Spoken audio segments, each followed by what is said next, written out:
ہمارا تعلق جو ہے وہ اب اس دنیا سے جڑ چکا ہے، کیونکہ ہم اس دنیا میں آ چکے ہیں۔ تو ہر انسان چاہتا ہے اس دنیا میں آ کر کامیاب ہونا۔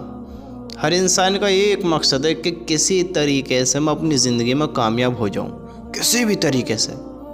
ہر انسان چاہتا ہے بھائی کہ اس کی زندگی میں راحت ہو، اطمینان ہو، وہ بھی غموں سے دور ہو، اس کی بھی پریشانیوں کا حل نکلے۔ کوئی بھی انسان یہ نہیں چاہتا، مرد ہو یا عورت، بچہ ہو یا بوڑھا، کوئی بھی نہیں چاہتا کہ میں اپنی زندگی میں پریشان رہوں، مجھے اپنی زندگی میں کسی چیز کی کمی پیش آوے اور میں اس کو نہ پورا کر سکوں، یعنی مجھے کسی چیز کی کمی فیل ہو، کسی چیز کی ضرورت ہو اور وہ مجھے نہ ملے، کوئی بھی انسان نہیں چاہتا ہے۔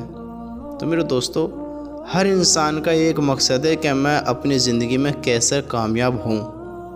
اللہ کی قسم کہ ہر وہ انسان کامیاب ہے، ہر وہ انسان جس نے اپنے اللہ پر یقین رکھا، اپنے اللہ پر یقین رکھا اور اس پر جمع رہا۔ اب انسان سوچتا ہے کہ میرا تو اللہ پر یقین ہے، انسان سوچتا ہے کہ میں تو اللہ پر یقین رکھتا ہوں، تو میں کامیاب کیوں نہیں ہوں، میری پریشانیوں کا حل کیوں نہیں نکلتا۔ میں آپ کو ایک چھوٹی سی بات بتاتا ہوں، پھر میں آپ کو صحیح سے سمجھاتا ہوں کہ آج ہم اپنے آپ کو ناکام کیوں فیل کرتے ہیں۔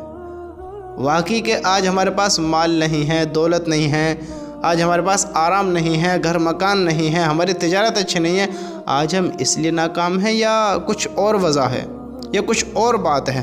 آخر ریزن کیا ہے؟ اس کا مسئلہ کیا ہے کہ ہم کس طرح کامیاب ہوں اور ہم ناکام ہیں تو کیوں ناکام ہیں؟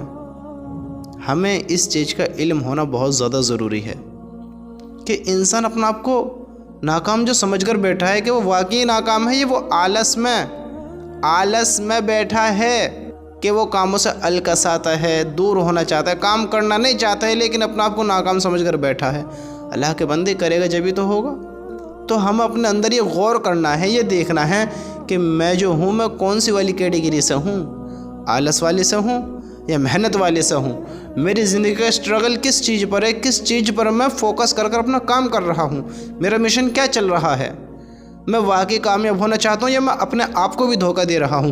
مجھے اس چیز کا بھی تو علم ہونا چاہیے، مجھے اس چیز کی تحقیق بھی تو ہونی چاہیے کہ میں واقعی کامیاب ہونا چاہتا ہوں یا چاہتی ہوں۔ میں چاہتا ہوں کہ میری زندگی میں سکون ہو، میں چاہتا ہوں کہ میری پریشانیاں دور ہوں، میں چاہتا ہوں میری بھی دنیا میں ہر ضرورت پوری ہو، جس طریقے سے کامیاب انسانوں کی ہوتی ہے۔ میں دیکھتا ہوں کہ وہ جو چاہتے ہیں ویسے کر لیتے ہیں۔ آج ہم پریشان ہیں، ان پہ پریشانی نہیں ہے، آج ہم غموں میں، وہ غموں میں نہیں ہیں، آج وہ خوش ہیں اور ہم غم میں ہیں۔ تو ہم بھی چاہتے ہیں کہ ہم بھی خوش رہیں، ہم بھی چاہتے ہیں ہماری بھی پریشانیاں دور ہوں، تو وہ کیسے ہوئیں گی؟ تو دوستو، ان باتوں پر تھوڑا غور دو جو میں آپ کو بتانے لگا ہوں، جو سمجھا رہا ہوں، تھوڑا فوکس کرنا ان باتوں پر کہ ان باتوں کو سوچ کر یہ غور کرو کہ ہماری زندگی کیسی ہے اور ہم کیا کر رہے ہیں، ہمیں کیسا ہونا چاہیے تھا اور ہم کیسے ہو کر بیٹھے ہیں، ہمیں کیسے زندگی گزارنی تھی اور ہم کیسے گزار رہے ہیں، ہمیں کیسا یقین رکھنا تھا اور ہم کیسا یقین رکھ رہے ہیں، ہمیں اللہ کو کس طرح ماننا تھا اور ہم کس طرح مان رہے ہیں۔ ہم مسلمان تو ہیں، ایمان والے تو ہیں، جبکہ اللہ نے کہا ہے، آپ کو پتہ ہے مسلمان کون ہیں اور اللہ نے کیا کہا ہے مسلمان کے بارے میں پتہ ہے؟ آپ مجھے ذرا ایک بات تو بتاؤ، جس کی اللہ مدد کرنے کو کہے وہ کیسا انسان ہوگا؟ اس کی مدد ہوگی یا نہ ہوگی؟ قرآن میں آتا ہے وَتُعِزُّ مَن تَشَاءُ وَتُذِلُّ مَن تَشَاءُ کہ عزت اور ذلت کا مالک اللہ ہے۔ اللہ مالک ہے کہ عزت اللہ جس کو چاہے اس کو دے، جس کو چاہے ذلیل کر دے۔ اللہ کے آگے کسی کی نہیں چلتی، بھلے ہی پھر وہ دنیا کا کتنا ہی بڑا بادشاہ ہو، کتنا ہی بڑا اس کا حکم چلتا ہو، وہ کتنا ہی بڑا قوی ہو، طاقتور ہو، کتنا ہی بڑا ذہن والا ہو، کتنی بڑی صلاحیت والا ہو، اللہ کے آگے نہیں چلنے کی کسی کی بھی۔ اللہ وہ اللہ ہے جس کے برابر کوئی ہے ہی نہیں۔ تو ایک بات تو بتاؤ، جس کو اللہ کامیاب کرنا چاہے کوئی انسان ہے دنیا میں جو اس کو ناکام کر دے؟ جس کو اللہ ناکام کر دے کوئی ہے جو اس کو کامیاب کر دے؟ یا کرا دے؟ بتاؤ، نہیں کر سکتا۔ آپ صلی اللہ علیہ وسلم جب اپنے چاچا ابو طالب سے کہہ رہے تھے کلمے کے بارے میں، آپ نے خوب کوشش کری، کیوں نہیں کیا؟ کیوں نہیں کیا؟ اب دیکھو، میں بہت مرتبہ کہہ چکا ہوں اور اب بھی کہتا ہوں کہ جب تک تو نہ چاہے گا، جب تک اللہ بھی نہ چاہے گا، اور جب تو نے چاہ لیا تو سمجھ لے اللہ نے چاہ لیا۔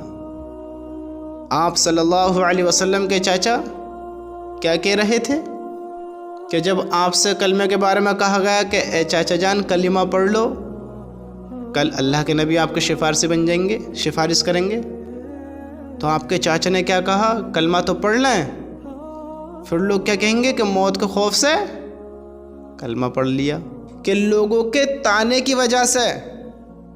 اللہ کے بندو، میں آپ کو جو سمجھانا چاہتا ہوں اس چیز پر فوکس کرو، اس چیز پر غور دو کہ انہوں نے لوگوں کے تانے کی وجہ سے کلمے کو نہیں قبول کیا، تو اللہ رب العزت نے آپ سے کہا اے نبی، آپ جس کو چاہیں ہدایت نہیں دے سکتے، سمجھتے ہو؟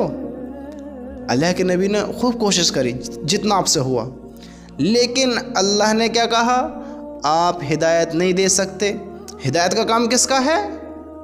اللہ تعالیٰ کا۔ تو اللہ تعالیٰ ہدایت دینے والا ہے، اللہ سب کچھ کرنے والا ہے۔ جب آپ کے چاچا نے آپ کے کہنے پر قبول نہیں کیا، حالانکہ وہ چاہتے تھے لیکن نہیں کیا، کچھ وجہ تھیں، تو آپ اس وجہ پر نہیں قبول کر پائے۔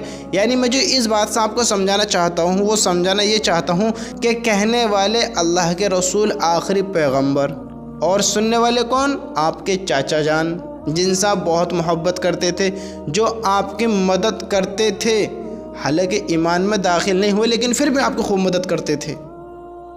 تو آپ اس چیز کے بارے میں غور کرو کہ اللہ جس کو چاہے اس کو قبول کرتا ہے، جس کو نہیں چاہے اس کو نہیں کرتا ہے۔ اور بندہ چاہے اگر آپ جو میری بات سن رہے ہیں، مثال کے طور پر آپ ایمان والے نہیں ہیں، دیکھیے بہت غیر ایمان والے بھی سنتے ہیں، تو یہ بات میں ان کے لیے کہہ رہا ہوں کہ آپ اگر چاہیں تو آپ ایمان والے ہو سکتے ہیں، آپ اگر چاہیں، اگر نہیں چاہیں تو ساری زندگی کچھ بھی کر لو، اللہ قبول نہیں کرنے کا ہے، اللہ ہدایت نہیں دینے کا ہے۔ جب تک تو نہ چاہے گا، جب تک تو نہ چاہے گی، ہدایت نہیں مل سکتی۔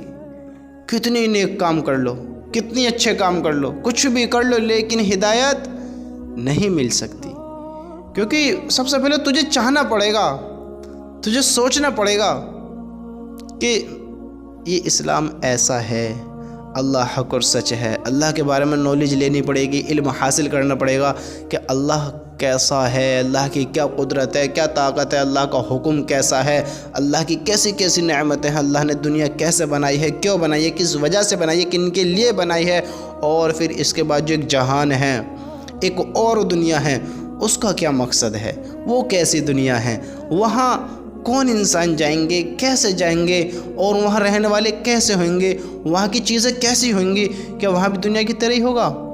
تو اس چیز کا علم جب تک بندہ حاصل نہیں کرے گا، جب تک خود نہیں چاہے گا بدلنا، وہ نہیں بدل سکتا۔ جب تک وہ بدلنا نہیں چاہے گا، وہ بدل نہیں سکتا۔ تو اگر آپ چاہیں تو آپ قبول کر سکتے ہیں، اور اگر آپ نے چاہ لیا تو پھر اللہ نے بھی چاہ لیا کہ اب میرا بندہ بدلنا چاہتا ہے، ایمان والا ہونا چاہتا ہے، تو پھر اللہ آپ کو ہدایت دے دے گا، اگر آپ چاہیں تو کہنے کا مقصد یہ ہے، کہنے کی میننگ یہ ہے کہ جب تک تم نہ چاہو کچھ نہیں ہو سکتا۔ تو اللہ رب العزت ہر اس بندے سے کیا کہتا ہے جو مسلمان ہے، ایمان والا ہے، جس نے اللہ کو مانا، اللہ کی مانی، اللہ پر یقین کیا، اللہ کہتا ہے کہ ہم ایمان والوں کی اور رسولوں کی دنیا کی زندگی میں بھی مدد کرتے ہیں. کیا کہا؟ دنیا کی زندگی میں بھی مدد کرتے ہیں اور کل قیامت کے دن بھی مدد کریں گے. جب اللہ تعالیٰ کہہ رہا ہے تو پھر اللہ مدد نہیں کرنے کا ہے کیا؟ اور جب اللہ نے کہا ہے تو کیا پھر وہ بندہ ناکام ہو سکتا ہے؟ بتاؤ مجھے. نہیں ہو سکتا.